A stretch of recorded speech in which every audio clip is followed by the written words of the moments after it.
Welcome to the Pleasure Points podcast. I'm your host, James Rohr. I am an acupuncturist and energy healer, whatever that means, a dating coach, really focused on helping people find ways to experience more love and pleasure in their life. So I'm really excited for today's podcast. I got to sit down with a very good friend of mine, Kristina Ensminger, who is a really kind of a wizard. She's energetically attuned. She does energy healing. She is an editor. She just is just cool. She's got an amazing life story and is very curious about how things work in the world. And that's one of the qualities that I find most beneficial in this life, particularly if you're just trying to feel better, which is to be curious. And Kristina is one of the most curious people that I know. So we had a good time with our conversation. I hope that you enjoy it as well. Thank you so much for being here and welcome to the show.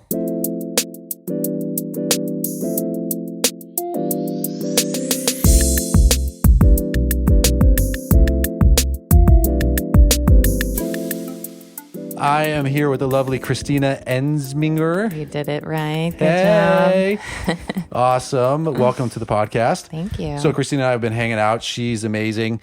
Coach, psychic, healer, editor, writer. I wouldn't say psychic, but maybe intuitive. Maybe one day intuitive psychic? I don't know. Intuitive I can do. Intuitive I can do. What's the difference?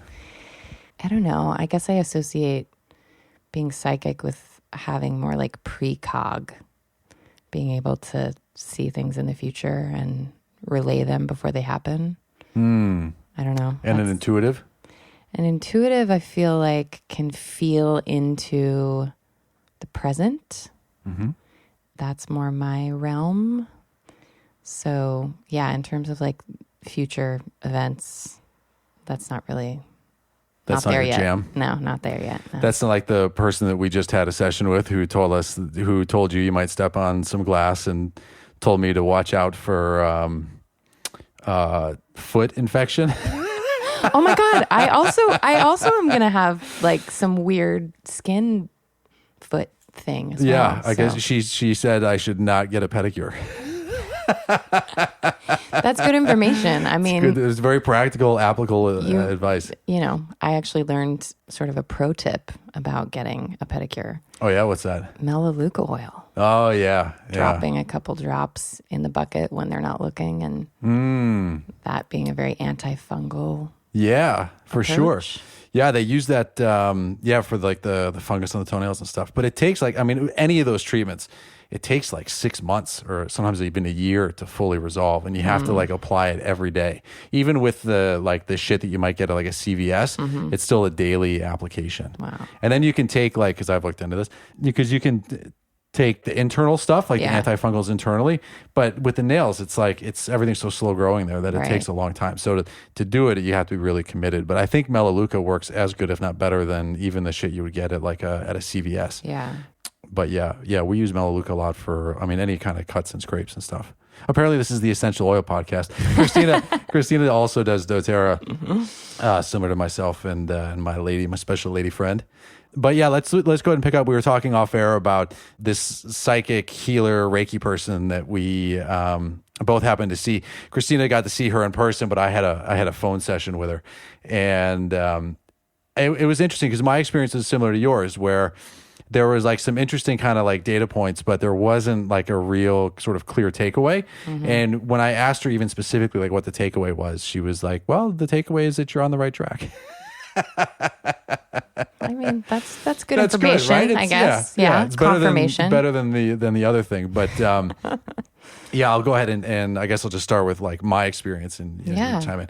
So the week before I had my session with her, I was out in Arizona hanging out with my dad. And so my dad was like, dude, you got to come out here, like bring your golf clubs. Like we need to talk, And I realized when I was out there, he and I hadn't had a conversation without a child or a significant other around in probably like 7 years. It's been a long time. And so I was out there playing golf, and one of the things that he wanted to talk to me about was, like, what are my intentions with Jen? He was asking me, like, if I'm going to plan on getting married and, like, what's going on there. And it was very sweet. And, he was like looking out for me and like, and looking out for her too. Cause he was like, he's like, she's great. I don't want you wasting her time. So like, figure your shit out. Dad talk. But I was like, I was like, yeah, like, Dad, there's no conversation that you and I are having now that like I haven't already had a bunch of times with Jen. I was like, everything's in the works, and like I'm on it. We got it covered.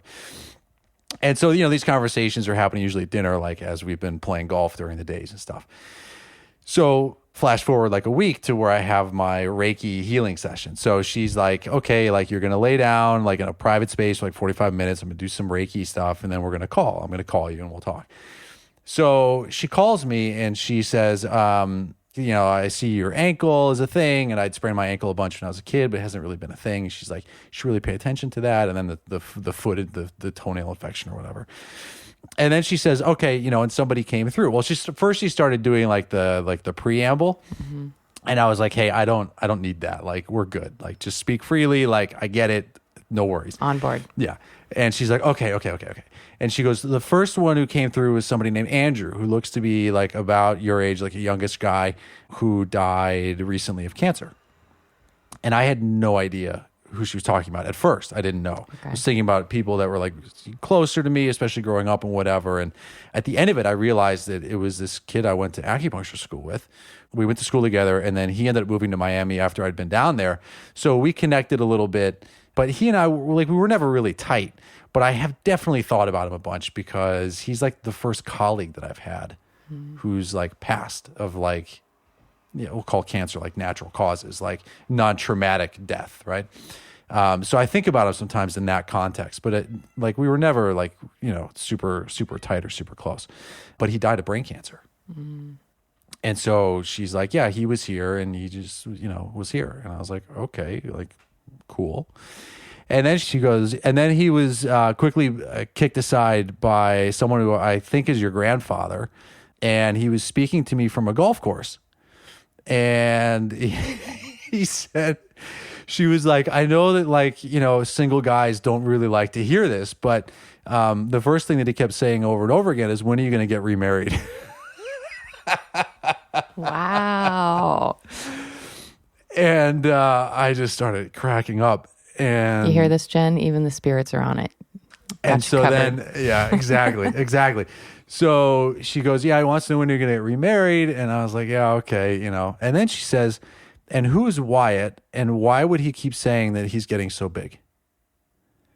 And I was like, all right, this is pretty fucking cool. Like, this woman is like on point, right?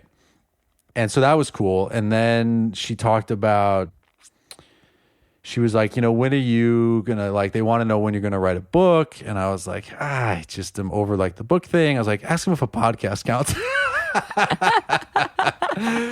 And then she mentioned one of my clients, and she was like, oh, your client came through and they said some stuff for the client, which was really cool. But I was kind of hoping for like, some like major meat on the bone, right? To be like, what do I need to work on? Or like, what's this sort of like, where's the shortcut? Of course. And she was like, no, everything is just, you just seem to be like on the right track. And I was like, all right, cool. And I was like, how's Wyatt doing? She's like, everything that I can tell is like, he's fine. I was a little surprised that she didn't pick up on like my history of digestive issues. Right. Which like, I guess is just a good sign that like, it's like, not a thing. Right. So that's cool. But when I was telling Jen this story, I told her what had happened with my dad, and I told her the story, and she looked at me and she goes, well, now we've got both the living and the dead asking when you're going to marry me. Exactly. She's like, and all it cost was an extra $100 that I paid her in advance. Good deal. Yeah. So that was my experience with her, but it was interesting. It was cool. And I liked how she said that she said to me, she's like, I'm a Reiki practitioner first. She's like, so I'm like a body worker first, but then sometimes like other stuff. Things comes through. Right. Yeah. I mean, she was definitely gifted, I think she has, part of the preamble is just how many different channels she's working with. Right. So I think with that many gifts going on at once, she has a lot to pull from, which I think is interesting. And this is my world. I'm sort of like a professional spiritual guinea pig, I guess. So, I definitely felt like everything she brought through was true for me. There were some things I had to ask my parents about, like from when I was younger, that I didn't quite remember, had like a vague memory of. Yeah.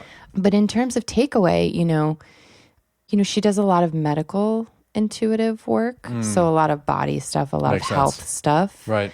And there's not a lot of health stuff for me. And the things that I am aware of more in present time weren't necessarily coming up. It was more like injuries and things from the past or, sort of future stepping on a piece of glass, things like this that don't sound very... That was one of the things I didn't like about really her. not a piece of information I wanted. Yeah, I didn't know what to do with that. Maybe it's like she was like, I see things and I sense things and sometimes it hasn't happened yet. Right. And I fucking hate that that cursing, like the medical hexing, and the psychic hexing is like possibly the worst, Right. Well, and I think too, I've had experiences with, psychics where some of that I didn't have a good feeling about, actually. I remember, oh my God, there was this woman in New Orleans who I had a really bad feeling about.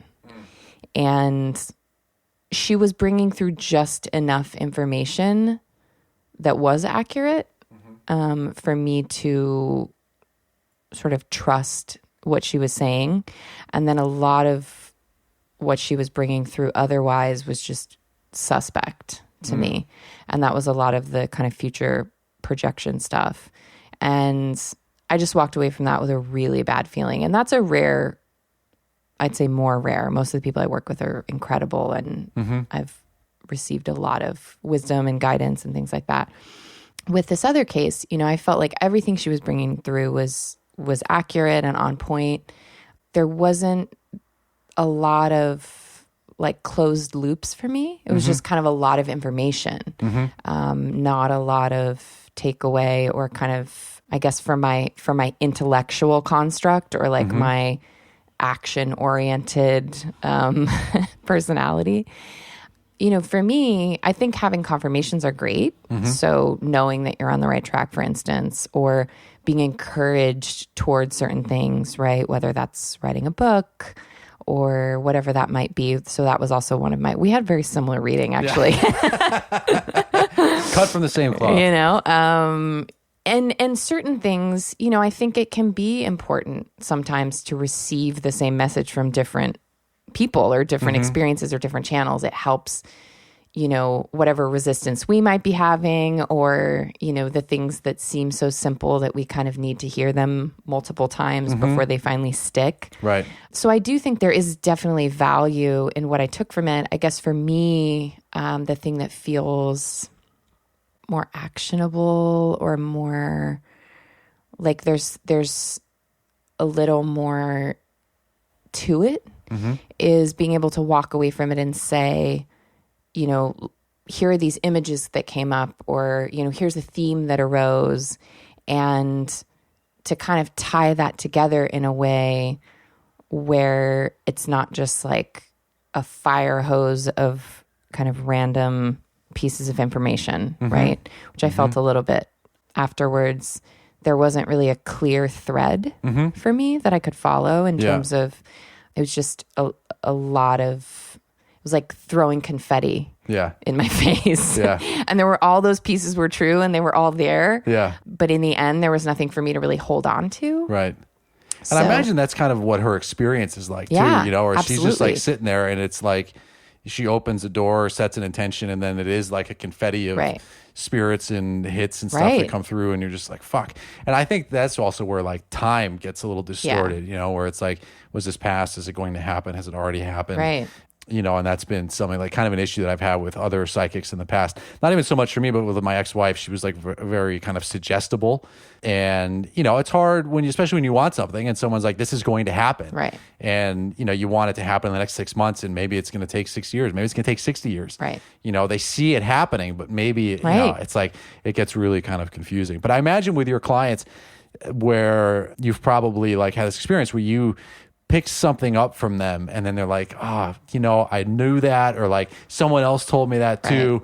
And because like that's happened with me too. And it's just like, then you look at them and you're like, well, how many more times do you need to hear it? Right. Right. And, you know, being both, let's say, the giver of that guidance and on the receiving end of that, I know for me, sometimes I do need that sort of bang over the head modality, which is I need to hear it 7 times before I can finally receive it. Right. Right. Or act on it. Maybe I know it, but I'm not in a place to really do anything about it. Right.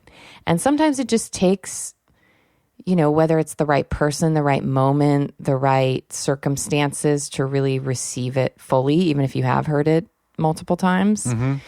And for me, you know, one of the reasons that, you know, the work that I do is really about the present moment in a way that, you know, the present contains both the past and the future, right? So everything in the past has brought us to the present. So all of that is there, and we're creating the future in the present, right? But if we're, let's say, perceiving from that present as we're offering people guidance, to me, that just feels, it's less of that like suggestibility or sort of, I also am not some kind of precog who can see however many years in the future. That's not one of my gifts. Sure. So my channel, you know, the way that it works for me, and maybe this is why I prefer to receive this kind of information as well, right? Is here's what I'm sensing in the moment. And here's maybe 3 paths that I see based on what I'm sensing in the moment. So based on this, if I were to continue in this direction, you know, here's a possible outcome. If I were to take a left, here's another outcome. And if I were to take a right, here's something else that might happen. And then, you know, for me as a receiver of that information, then it empowers me to understand where I'm standing in the moment, to understand if I continue on this track where that might take me, and also to maybe make a choice. If I have a sense of, wow, all right, if I continue taking these actions, here's the path I'm on, right? So it's like giving people a map that's less about, here are the next 3 stops on your journey, and kind of bringing it back into the present and making present moment decisions that can then affect where you end up on those next 3 stops, right? So just that, I don't know, for me, that subtle distinction is important. For sure. And I like how you phrase that, because it reminds me of, you know, my experience when you did like the chakra reading. I don't know what you call it. The aura reading. That was like super dope and involved. But that idea of, you know, breaking free from like right or wrong, a good and bad, right? Where like you didn't say like, this is the good path to take, this is like gonna fuck you up and be horrible. You know, it's just like, these are the paths before you. You know, it's like you get to make a choice, right? You know, what do you like? Absolutely, and I think that's empowering. I mean, one of the things I love about the aura reading, and why I went through so many years of training to complete it, it offers you, you know, it uses symbolic imagery, right? So it's also not as literal as you're going to step on a piece of glass or have toe fungus or whatever. Right. By using the symbolic images and then bringing a message that relates to that symbolic image, there's something about the way we can receive that kind of information in the same way that watching a movie or, you know, reading a novel, like that's all symbolic and metaphorical in a way that reflects back to us something that we can receive, rather than me saying, Jim, you're fucking up, write this book, you need to do it within 6 months, and, you know, otherwise you're an idiot, right? Probably not going to be received very well. Or even me sort of directing or commanding or telling you what's right or wrong. You know, there might be a symbolic image that comes through that has to do with you expressing yourself in some way. And maybe part of that image is all the people who are connected to that expression. And if you're seeing it through this more of like a dream image or the symbolic image, which is what the aura reading uses, and then the message comes back to something that relates, let's say, more metaphorically than directly to telling you one thing or another, then you're able to be the translator of that. You're able to decide what feels good for me? Like, what does left feel better? Does right feel better? And there isn't a right or wrong to either one of them, but maybe going left, the path to the next point on my journey is 6 months, and maybe going right at 6 years, right? And that's not necessarily what's coming through in the guidance, but it's giving you the opportunity to be responsible and be empowered to make those choices for yourself rather than someone else sort of creating that reality for you and then you just following along. Right. Yeah. I like it. So what kind of stuff are you working on now? At the moment, I'm still kind of creating the map, I guess, for the way that I'm able to, the way that I desire to help and to serve. I also have kind of a few different pieces floating between, the energy healing, and there's some creative guidance work that I do with people, which is really around telling stories of transformation. So are you doing like the writing coachking, like when you were helping me? I have been selectively, so I haven't really announced cool it. Cool people with good stories. Yeah, exactly. Very selective. If your story sucks and your life was boring, I'm not going to help. Yeah, I've actually smart. I've turned down quite a few. More just because there's a certain level. I mean, with my background, in publishing and as a journalist and as an editor, and also just my experience having written some more transformational stories, some things I call, inner travel journeys, right? And that's a very different approach to writing that, I think everyone does have a story, no matter, how mundane, let's say, their experience has been. I think there's a story in everyone. That said, not everyone has the ability to communicate that story in a way that's helpful to others. So I think the tendency that some people slip into in telling those stories is not being able to zoom out and, let's say, perceive their story in a way that, whether it's through the hero's journey model, which is what we talked a lot about, or for women, the heroine's journey, which is very different because it's more of an internal journey. So the hero's journey is, let's say, more quote unquote, like the masculine principle, meaning it's outside of yourself, retrieving something, bringing it back to the village to sort of share it, to share your experience with others to benefit them. And the feminine, approach to that is more of an inner journey where the outcome of that is wholeness within yourself. And so that's a very different approach. But just having that map and having that model and being able to sift through some of the things that might be interesting to us, but not to other people. So some of the laundry list type stuff that we tend to go into, especially in first drafts, where we're telling rather than showing. And anyone who's worked with me knows this very well. But what I help people do in that way, which is more creative guidance, there's intuitive guidance that comes into that in the way that I'm working with people, because when you're telling your own story, especially when it's something really deep and important and, coming from this memoir place, it's a workshop in personal growth. And like you're really having to go to places inside yourself and bring back that gold, So maybe you were moving through the lead, but you can't just move through the lead with someone. You need to actually come back to how was this transformative, to close the loop.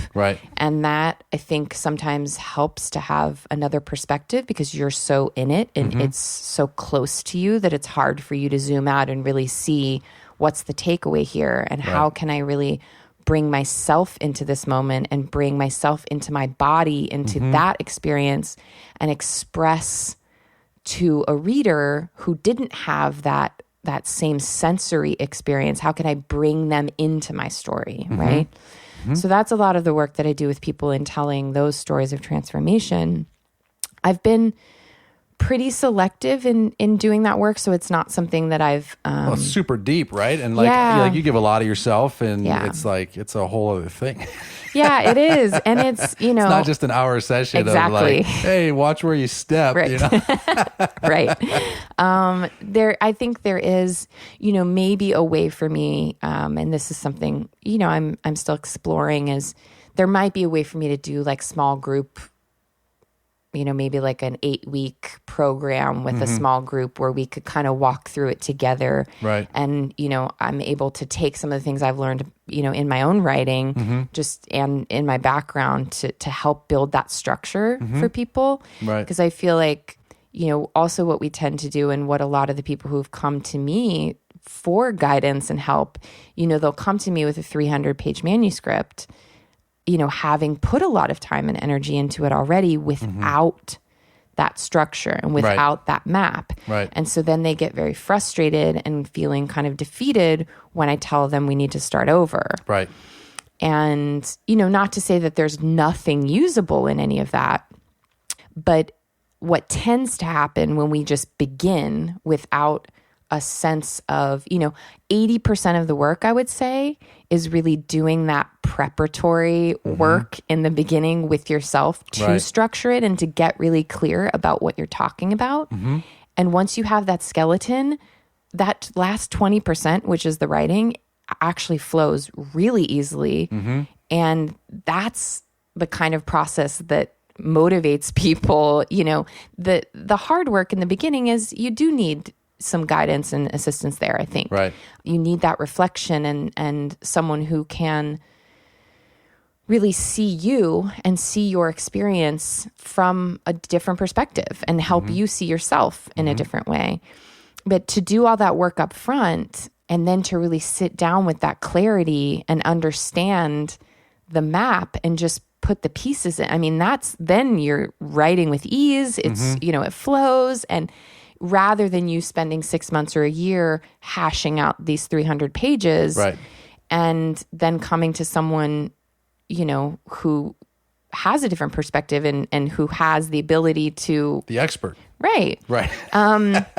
So anyway, I rather than someone coming to me with a finished story and me just... What they believe is that I can just go through and edit it, take a month... Right. Do the edits, give it back to them, and they've got a book contract. Right. And that's never happened. Yeah. I think even friends and colleagues of mine who are professional writers and very successful authors will tell you they had a lot of help. And, most of them went through the excruciating process of like the book proposal. And, there's so much prep that goes into it, and all that's doing is making your job easier and your life easier when you actually sit down to write. But it's the harder part of it. It's kind of like the slog. So it's where people can get caught and they want to just get to the writing. So I don't advise that. Well, because it reminds me of that saying that I just heard that I shared before, which is like there's not enough time to do it right the first time, but there's enough time to do it poorly 3 times. Exactly. And it sometimes feels easier, I think, to our mind to say, all right, I'm going to sit down, I'm going to power through this. I'm just going to brain dump and write 300 pages and then I'm done. And then I'll just hand it to an editor. Right. They can fix it and I'm good. Right. Right. That seems like the easier approach. Yeah. And, in my experience, it's not. Yeah. Even if you are a professional writer. Right. And so, yeah, I've just found that work, it really does take a lot more. I love doing it. It's just, it's definitely Takes the right kind of person. Yes. It's interesting because to me, it reminds me, like, in thinking of like that hero's journey, it's like, because I've been one of those people that gave you the manuscript that was like, this is great. She's like, It was great. It was great. Yeah, thank you. And then it's like, how much time do you want to put into this? Start a podcast. It's like, I think that in the handing over of the manuscript, kind of the rookie would think that they've like recovered the gold, right? They've gone on this journey. They lived it once. They wrote about the first draft. It's like they have the gold, they have the lessons, and like they want to share it. But it's like the part of writing that's so masochistic and like that's part of the attraction and the repulsion is the same thing with the inner work for me, where it's like just when you think some shit comes into focus, and then in the process of sharing it or naming it or like in trying to grasp it, it's like grasping the wind, and then it just like it evaporates, and then it's like a fractal, you know, like if you're on like a psychedelic where it's like it, you know, gets small and then expands, and just when it like, or as it shrinks and you zoom in and you're like, oh, I've got the image, then it just boom, you know, totally changes on you. And it's like in the like the revision is where that's where the gold comes. Absolutely. And it's like you think you've got the gold, but it's really just this like dirty ore that has to be heated and refined and refined and refined. And then when we think we get the gold, it's going to turn back into that ore. And it just like keeps going and going and going. Right. And with writing, at least with some of the writers that I've spoken with, it's like you just accept that it's never going to be great. You just have to find a level of done that you can live with. Absolutely. And that's, I mean, it's like life, you know. You know, it's funny too, because as you know, I'm on both sides of this equation, right? So I'm also doing my own writing. Right. And just because I have the expertise in a certain way to know all of these things and to help other people, it doesn't mean I can do it for myself, right? So I still need that me. Right. And, you know, part of that is not only working with someone who you really resonate with and who you trust to kind of take you into that deeper place. And that's why it really is, I mean, it's personal growth, like the deepest form, really. Right. Because not only is it your story, your life, your experience, you know, someone else is then helping you really refine it and distill it in a way, and you can't be precious about it in a way that, you know, you've got to take feedback and understand that while, you know, that detail about your second grandmother's cousins, whatever, and the tablecloth and whatever it is, like that might be really important and interesting to you, and it doesn't serve the story at all. And so, yeah, you know, it's a deep process, and to be on the other side of it, it's not any easier for me. Right. With all those things I know, I still have to go through it myself with my own writing. Yeah. And, you know, I think that inner perfectionist, especially in me, I mean, could have a heyday and just edit and revise until my next lifetime. So having someone there to help you say, we're good, we're done. Like, this is it. Let's ship it. Let's move on. You know, that's important too. What do you think it is about writing? And I'm talking about even with like journaling here, or like making a fucking like to-do list. Right. Like, what is it about pen to paper that changes like an experience? That's interesting, because I was just talking to someone about, he's a really incredible coach who works with people about really getting into their bodies and the wisdom in their bodies and really honoring themselves in this way. He does a lot of fitness stuff, but he also does just some deeper work with people as well. And he has this questionnaire that he sends people. And he asks them to write the questions out in their own handwriting, to then write the answers in their own handwriting. And then there are a few more steps to the process that he has. But we were talking about how important it is. So I know a lot of writers who, old school style, will write by hand and then transcribe what they've written by hand onto, you know, into a Word doc, and then sort of edit and rework from there. And, you know, talk about like, don't have enough time to do it right. You know, it's like, this is super old school. Yeah. But there's something about that, not even like just the energetic connection of that, because there's almost like an energetic signature in your handwriting. And in that process of your mind, your body, all of that working together to express, there's definitely a depth there that I think personally that I don't feel when I'm just typing away on a keyboard. Right. Or even I've gotten into this really lazy journal thing where I do like iPhone notes.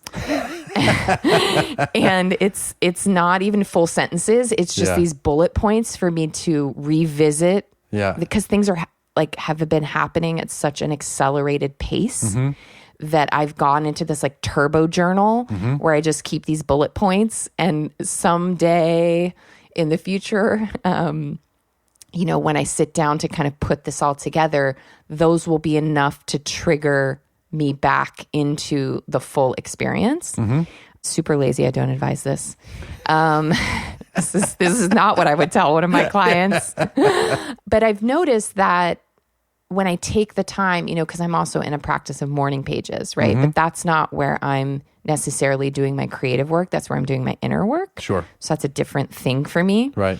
But what I found with my morning pages practice is the inner work can only be done between 5:30 and 7 a.m. Well, it's funny how we have to create these different routines for ourselves, right? And these different rules about how those routines work. But with my morning pages, what I found for myself is that as I've gotten into more of a habit of that like system of the body and mind working together with that handwriting process, is that, as I've worked to deepen my own intuition and, do energy work and all these different things that I've pursued, I find that that's almost like a channel for me. So as I'm able to just kind of keep my pen on the paper, there are so many different parts of me that can kind of come through that channel, as well as, whether that's sort of the higher perspective part of me or some of those like lower selves that are playing out, giving them a place to kind of have a voice and in a way that's more constructive, right? Rather than me like getting triggered and releasing that somewhere else, giving all those voices some room to come through. Give them different colored pens. No, that'd be great. That's a great idea. I like the Muji pens. Yes. Jen went and she got the Muji markers and they were amazing. Yeah, she took them with her to Miami. I got to go get some more. Yeah. I'm totally obsessed with Muji pens. And now I have a new project for my morning pages voice dialogue work. Next time I see you, you're going to be like, okay, I'm here and I have 8 personalities. Right? And, this one's magenta. Way more than that. I'm going to need more Muji colors for sure for all the Muji, people going on. We need more varieties. More people going on in here than there are colors in the rainbow. But I found that channel specifically brings a depth for me that I don't experience on a keyboard or on an iPhone or whatever that might be. So I think especially in that preparation phase, when maybe you're working through some of the stories you want to tell in this book or whatever it might be, that can be an interesting place to kind of mine for the gold. And to, there's this process, some of the clients I've worked with know this well. There's a portion where it's just like throwing spaghetti at the wall. And when you're in that place, you allow whatever to come through, right? So you're not thinking about the structure yet. You're not thinking about the theme. You're just really like throwing all the spaghetti at the wall. And then you kind of go back and see what sticks, right? And so especially for the spaghetti portion, I think that can be a really helpful practice to just kind of let it flow out of you in that way. And then to go back and highlight or underline or get those little sparks or those little moments that then you can take into a more structured place, right? So that's definitely part of the way that I work with people. And sometimes we spend months in the spaghetti phase. Sure. And I think what people don't recognize with, those 300-page manuscripts without any kind of vision or guidance or whatever is that was really just part one of the spaghetti phase. This is not like, here's my book. This is like, this is a part one of spaghetti phase. Like, and there's 10 more parts of spaghetti phase, and then there's 10 more parts of structure phase, and then there's 10 more parts of revision phase. And then, so it's, it's arduous and it takes a lot of dedication and a lot of commitment and a lot of, being able to get out of your own way and to not be precious and to really see that this is a process and it's not something I'm going to be able to just bang out in a couple months and go up to a cabin and just pour spaghetti all over the place and then think that I'm done. Right. Well, that free writing is interesting because, I think a lot of us spend so much time editing ourselves internally. Absolutely. So, using that experience to just allow there to be free form and stream of consciousness kind of shit. I remember when I was in high school, I think it was in high school, I used to, I saw this interview with Robert Bly. He's a poet, and he wrote this great book called Iron John, which is like sort of the foundation of like the men's movement in the, I don't know, whatever it was, the 80s or early 90s or something.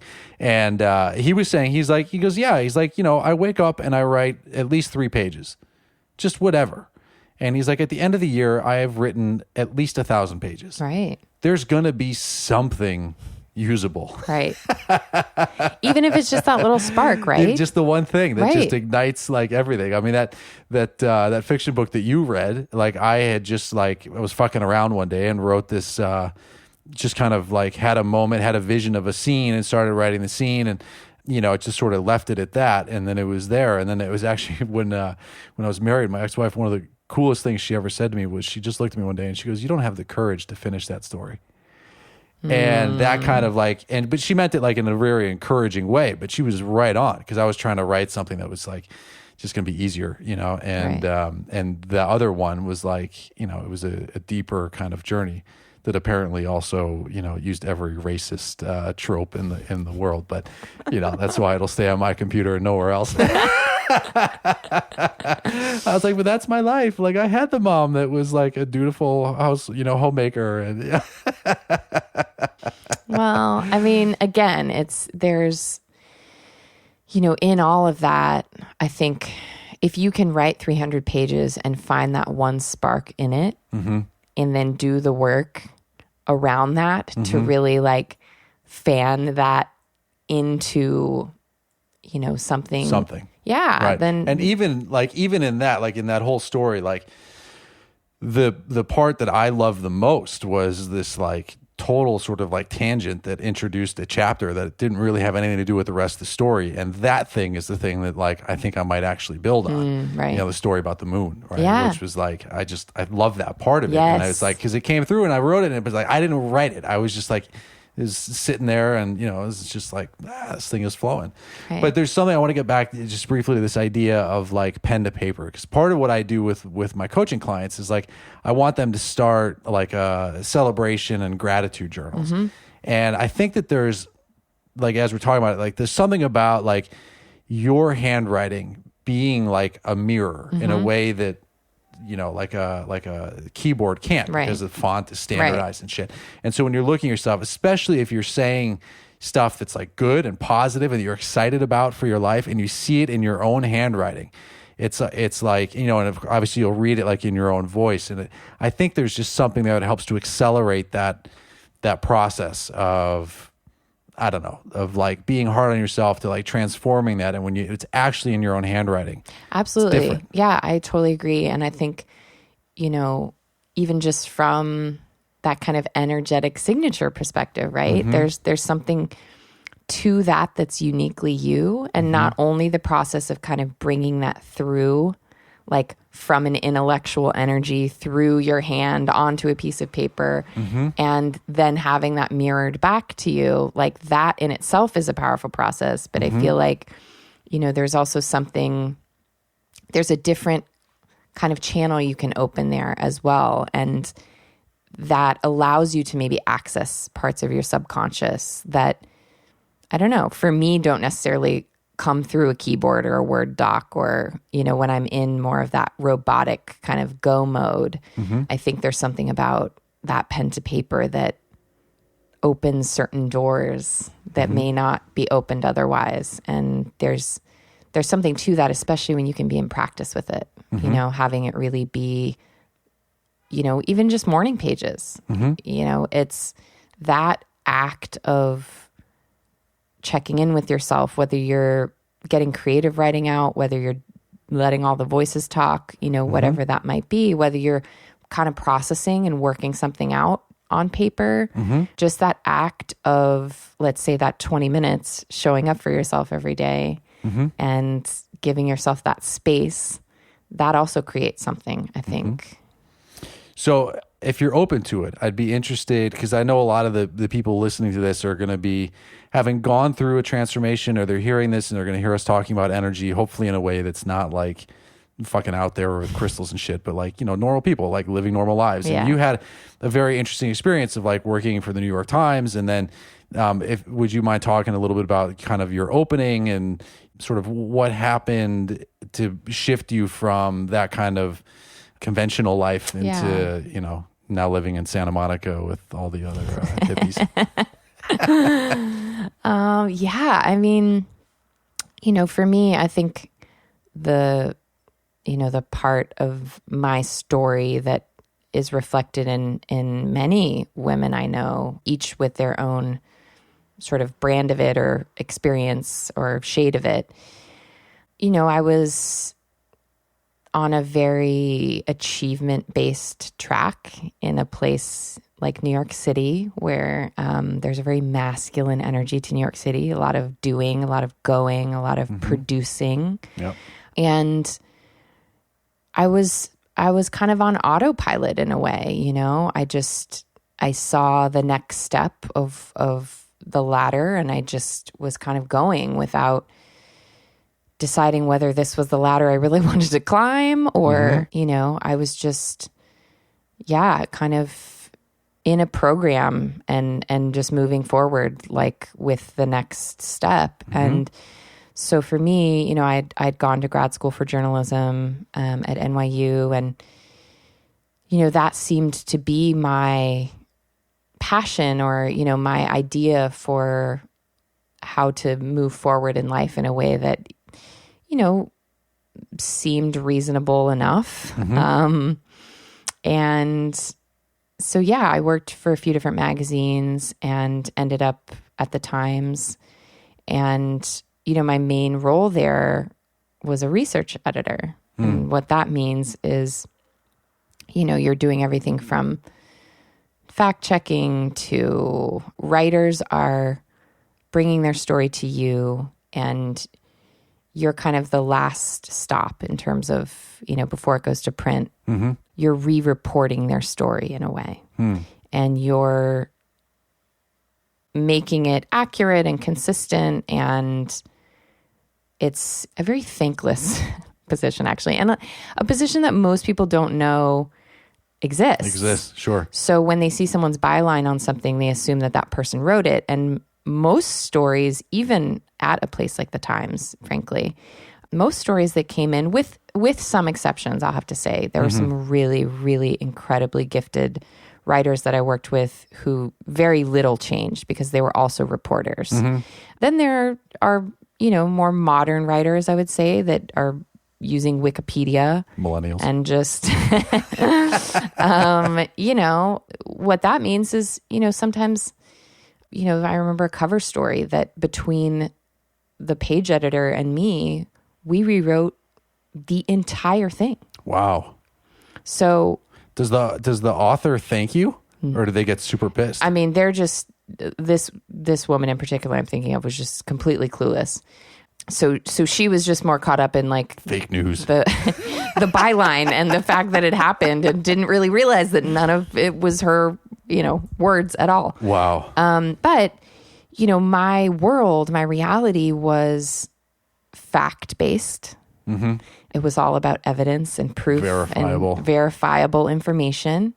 And when I started to open up to this unseen world, just through some experiences I had and through some of the inner work I did and some of the teachers I worked with, I started to open up to this different kind of knowing that exists. And it's not something you can put your finger on. It's not something you can Wikipedia.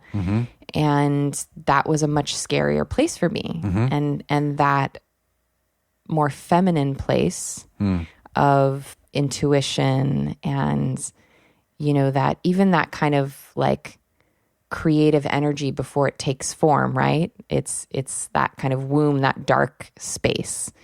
And so all of that was very uncertain and unknown and terrifying to me, and also just not anything I had explored before. So it went very much against, what I understood as reality.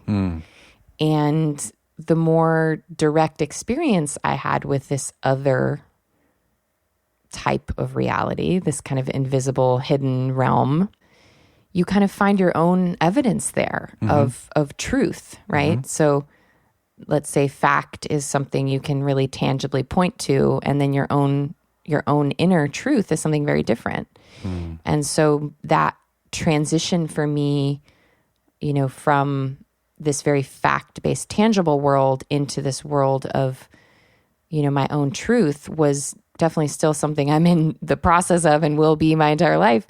But there was a moment where things didn't feel congruent for me anymore with the reality I had built and the identity I had built and the sense of myself and the sense of my future and the sense of all of these different roles that I played in this constructed kind of reality. That all started to fall as I discovered this inner truth that wasn't as congruent with those things that I thought were true.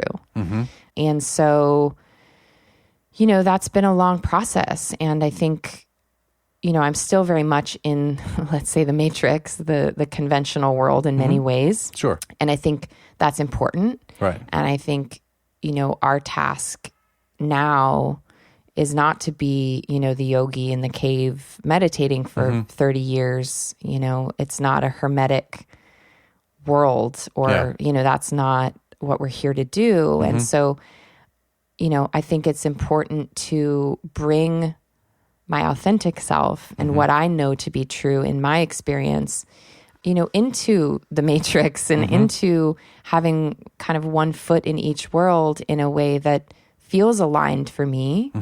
And I really had to recreate what reality looked like for myself, and that also was not an easy process. There are a lot of, comforts and conveniences and things that we construct for ourselves that, help us avoid some of the things we don't want to see or know.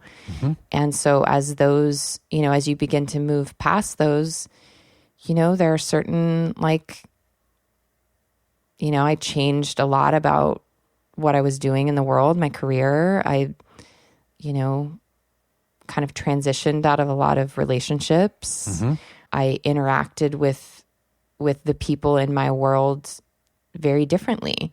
And that's not comfortable for other people all the time either. Right. So as you kind of come into that place for yourself, sometimes that can threaten other people's reality, the way that they've understood themselves, the way they've understood you. Right. And that's not always an easy process. Well, people like to be comfortable, right? Yeah. So your change makes them uncomfortable. So then everyone's got choices to make. Right. And was there a moment where you had some sort of spiritual experience or a vision or something, and you kind of knew, especially looking back now, you knew that there was no going back. You're just I'm doomed to be in this spiritual world. I've had so many of those moments. Do you remember the first one? Oh my God. I would say the first one, the first one was probably, this is before I really recognized it. Right. So let's say this was the prologue. The prologue was my very first trip to Brazil. And I visited this healer there who's very John of God. Yes, very out there, very controversial. And in an incredible place. Just incredible. He comes up here to the Omega Institute. I think, once a year. Right? Yeah. It's just some incredible healing and stories that would blow your brains out. And I went there, the kind of curious person I am, in journalist mode, I would say, to kind of witness and observe what was happening. And, I wasn't quite in it myself yet, right? So I was kind of witnessing everyone else in it, but I hadn't really dropped in yet. To my own experience and to my own kind of unveiling. Right. But a lot of what happened there for me was this, at the time I didn't understand it, but a lot of connections happened there for me that then led me to the things that would be those first experiences for me. Sure. So the aura reading being one of them. Right. And I would say the first real conscious experience I had of oh shit, like I just got on a train that I can't get off, was that first aura reading retreat for me, where I had signed up to just learn the rose meditation, which is this kind of energetic meditation that's used to set up the energy for an aura reading, right? And when the meditation was described to me, it's all about releasing energy that isn't yours, connecting to your intuition, just really like grounding yourself in your own energy and releasing all the shit that isn't you. And connecting to your intuition. And I was like, these are all things that sound great. I want to learn this. So that was part of this aura reading retreat. So I wasn't there to learn aura reading. I didn't even know what the fuck that meant, or like that was not a thing for me then, right? I could maybe tell you what an aura was at that point, maybe not. I just thought it was like a colorful ball lit around someone or something, right? And so that first retreat for me, I remember the first day we were all sitting there sort of stating our intentions. And this was also really the first, I'd say, other than me going to Brazil for a month, which was sort of an open-ended type of retreat. This was like, I think it was 8 or 9 days every day, like from 7 a.m. to 7 p.m.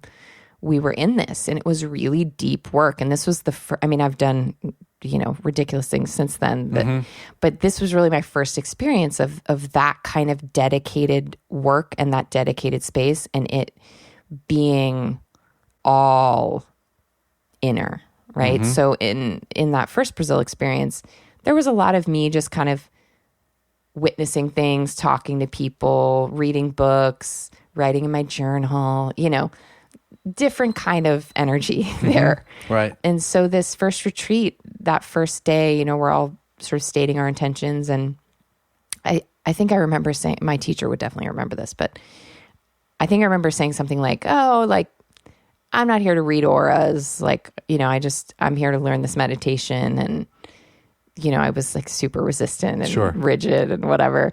And, she said something like, well, everyone will leave here reading auras. Yeah. Whether you're here to do that or not, you will. Yeah. But you can choose not to when you get out of here, like, after next Tuesday or whatever. But you will read auras before you leave. And I remember just kind of having this like eye roll moment, like, I'm not reading fucking auras, like whatever. And so by the end of that, whatever it was, 8 or 9 days, sure as shit, I was reading auras. And that was super confusing for my construct of what reality was and who I was and what was real and what wasn't. And I walked out of that, open in so many ways, and then kind of spinning out in all these other ways, because it was really like confronting to my understanding of reality and myself and the world. And I remember at that point, still being really curious, still like feeling magnetized to it in some way, and also being like terrified and confused and feeling like I had just opened some kind of like Pandora's box that I was not going to be able to close, and that was very true. Yeah. Awesome.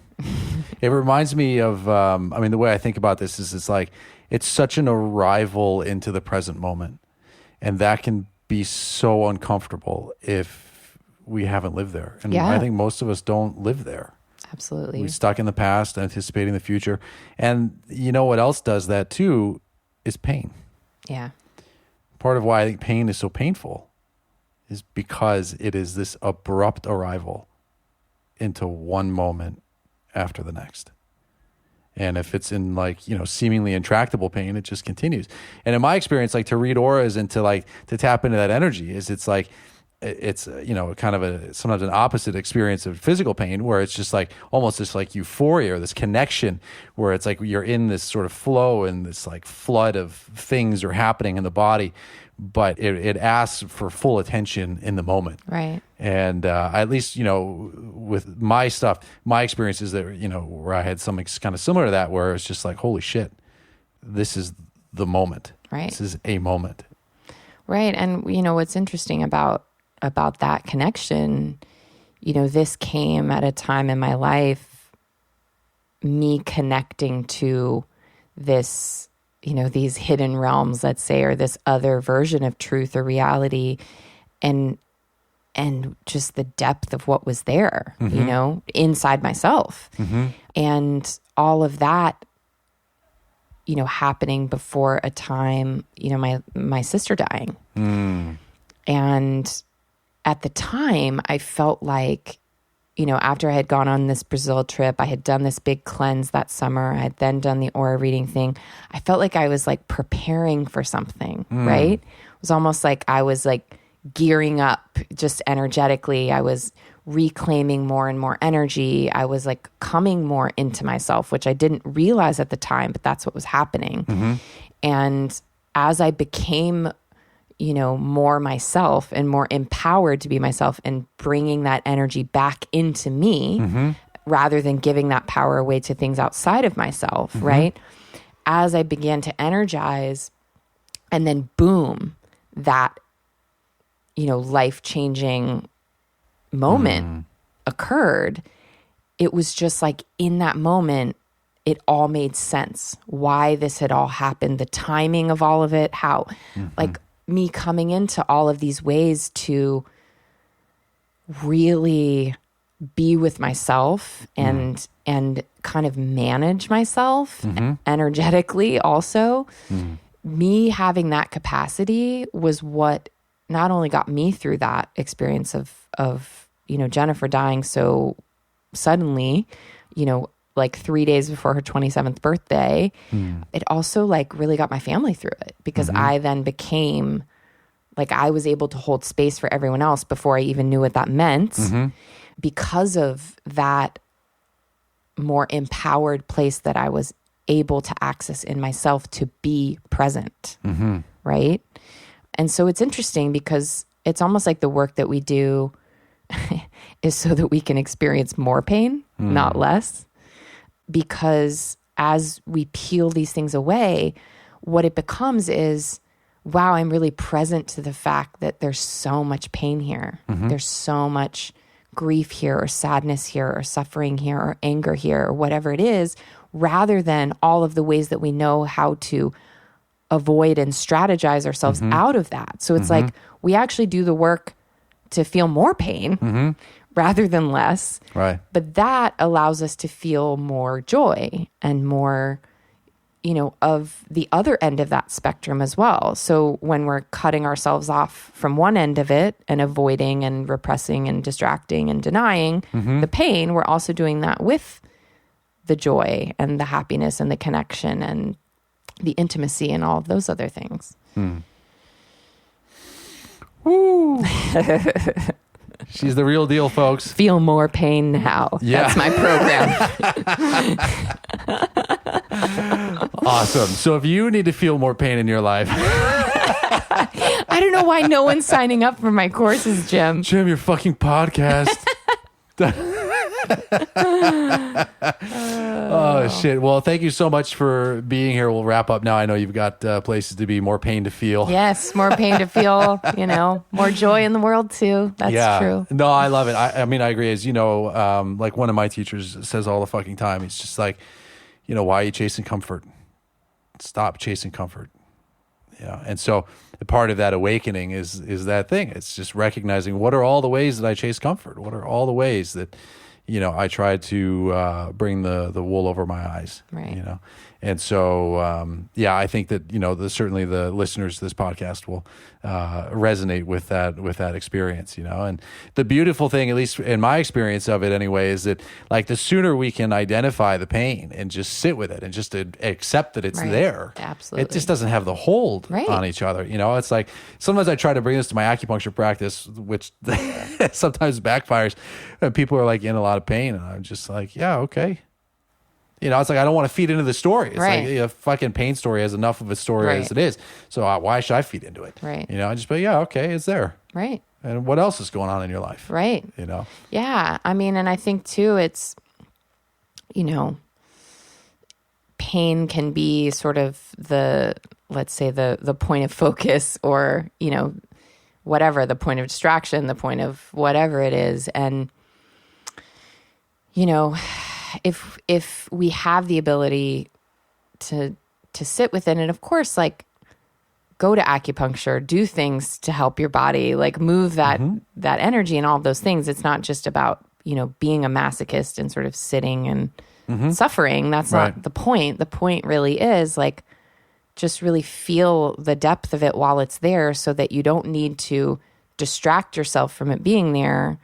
And 3 months later, it's a lot worse, and you need a lot more energy to repress or distract or deny or whatever. Totally. You know, just like, do it now, please. Yeah. And then we can get on to the next, you know, experience and fully do that, you know? Well, it's like we started our little chat here with like, how many times do you need to hear the same message? Right. You know, so it's like the sooner we can bring it to an awareness, maybe we can start having different experiences. I mean, I think that's like the beauty of being alive here. Like, I liked how you said it. It's not necessarily to like, you know, achieve enlightenment in a cave. It's to have a variety of experiences. Find the shit that lights you up, you know? And if we're stuck repeating the same shit over and over again, then, you know, it's like you're ordering the same thing on a menu every time. Right. And I think too, it's like, there's, you know, in a lot of the shadow work that I've done, which again, like, not great marketing there. It's basically like, do you want to live in hell for 7 days? Like, and pay $2,000 to do so? Yeah. I've got a job for you. But it's really the most profound work that I've done with myself, and what has created the most change in my life, because it's such a deep inner change that brings so much change externally once you do that inner work. But even around that, it's not about seeing these parts of yourselves that have you stuck in those loops, or that have you chasing the comfort, or it's not about changing them or getting rid of them or overcoming them. Or, you know, this is a lot of like the ego stuff, right? It's like the ego is not the enemy. There's no part of yourself that you need to fix or destroy or get rid of or shine up. It's really just about like acknowledging the parts that are there, allowing them to be there, you know, listening to what they have to say, not giving them, you know, giving them space to express those things within yourself, so that you're not then expressing those things and projecting on other people and, you know, causing harm, right? Because that's also not what shadow work is. It's not just like go yell at your neighbor every morning, right? So, you know, part of that, and I think a big part that we misunderstand a lot, you know, in the spiritual community, let's say, there's a lot of like bypass going on into the higher frequencies where it's like love and light and everything's great and, you know, kumbaya. And yes, all of that. And there's a lot of other shit there that isn't that. And so sit with that stuff, know that it's there, let it be there, give it just as much time and attention as you give the shiny pieces, and then see what happens, you know? And, you know, the result might be that a lot of that dissolves, but it's not because you're trying to get rid of it. It's about being okay with all of it, and not in a way where you sink into that shadow, but once you're able to acknowledge it, it's not driving the bus anymore. It's not in that, you know, unconscious pattern of being an autopilot and just doing Groundhog Day over and over. And so, you know, part of, I think, us needing to hear that message over and over and over again is usually because, like, yes, there might even be part of us that's conscious of that and that knows that to a certain degree, but we don't have enough energy, that conscious part of us, to overcome the unconscious part of us that's still in the loop.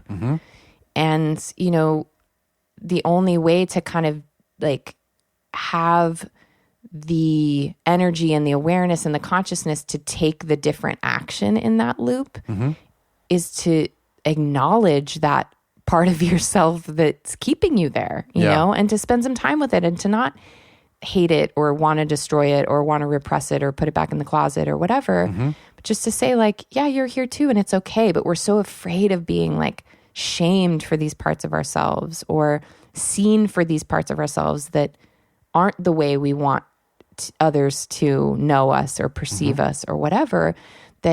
And that energy, I mean, that's like such a powerful energy in this whole program and in patriarchy and in all of it. It's just like, you know, that we're so afraid of that. We'd rather live our whole lives in a loop and suffer than admit that we're jealous or envious or whatever it is that we're so afraid of expressing or being. Do you remember the first time we went to Breathwork? Yes. So we went to this Breathwork class, and I like to give Kristina shit sometimes because it's like a lot of shadow work, right? It's a lot of this like this kind of talk, and it's like, fuck, man. And so we went to, it was your first time too, right? Going to that Breathwork? Well, hers, yeah, her version of it. Her version of it, right. Yeah. Okay, so it was my first time doing any kind of breathwork. And Kristina and I were walking over there, and I don't know if I said it out loud, but I was like, oh, she's gearing up to do like some shadow work. Like she's going to be in this like dark place. It was right after the election. Do you remember? Yes. And so we were here in Greenpoint, and I walk in and there's like 30 women on the floor. There was like one other dude, you know, and we start doing the breathwork shit, and like it gets like really intense, right? Everyone's like breathing real deep, and like, yo, it was like 2 inhales, like right, Yeah. and it's like that for a fucking half hour. And it was right after the election. I remember that because there was like a woman who like halfway through the breathwork was just like, "Fuck you, Trump." Screaming. And then other people start like, you know, acting up. Like, they're all like, it's like this Crying. whole fucking thing. Yeah, it was intense. I had my own experience that was like way sort of more intense than I was expecting. And that's what I get for giving Kristina shit for the shadow work. And then here she's like totally transformed because of all this room of like, I'm fucking crying. There's like other people screaming about Trump. Kristina's sitting there next to me just giggling. No, and I love that this just came to you right now, because this is actually something that I was in the circle that I did recently that we were talking about, is that, you know, some of us, what we've repressed is that sadness, that anger, right? So that's what comes up when we breathe and kind of get into those repressed emotions. Others of us have actually repressed our joy. And what was such a trip for me, I mean, I was like almost orgasming in this. I was like so blissed out and having such a great time. My body was lit up. I was laughing. I was like moaning. I was like on a completely different frequency. Totally different. Than everyone in the room. And, you know, I shared that afterwards. And what was so interesting to me about it, not only the fact that, wow, like that's what I've repressed, is my bliss and my joy and my laughter, right? Like, oof. And, you know, maybe that can also be shadow work. Maybe shadow work doesn't have to be this painful sludge through the demons and hell of your lower self. Maybe shadow work can just be like, you know, feeling bliss and allowing yourself like that space too, right? Huge. And all it is, it's just about whatever like frequency or shade or experience or whatever it is that we've pushed down. And for many of us, like this friend I was talking to the other day who also had the experience of like, wow, you know, the first like few years of this work for me was feeling my joy, right? And I actually told him the breathwork story. I was like, actually, you know, I had a similar experience. And, you know, as I continued through breathwork, I did get to the places that were repressed sadness, repressed, you know, I had my cries. I mean, I never screamed. Maybe that's next. But, you know, it's, yeah, I mean, that's shadow work too, because that's also us repressing parts of ourselves that we're not acknowledging and not fully experiencing and fully feeling, right? So it's like, no, we're not meant to be like the yogi meditating on the mountaintop for 30 years in a cave. Like, if we can just actually be present in our lives every day, feeling and being in our body and experiencing everything that's happening around us, like that's enlightenment today. Sure. Like, modern age enlightenment is just like, you know, the be here now stuff, right? And be fucking happy. Yeah. And scream if you feel like it. And then laugh. You know, moan every now and then. That was kind of nice. Yeah. Have a full body orgasm on the train. It's totally fine. You're enlightened. All right. Let's go ahead and wrap up. Thank you so much for being here. How do people find you? Voyagesofthespirit.com. Voyagesofthespirit.com. Your Instagram? Same, Voyages of the Spirit. Oh, we didn't even talk about the art shit that you were doing. That was so cool, that thing. All right, next time. Okay. Come back and we'll talk about it then. All right, thank you guys for listening, and we'll catch you next week. Thank you.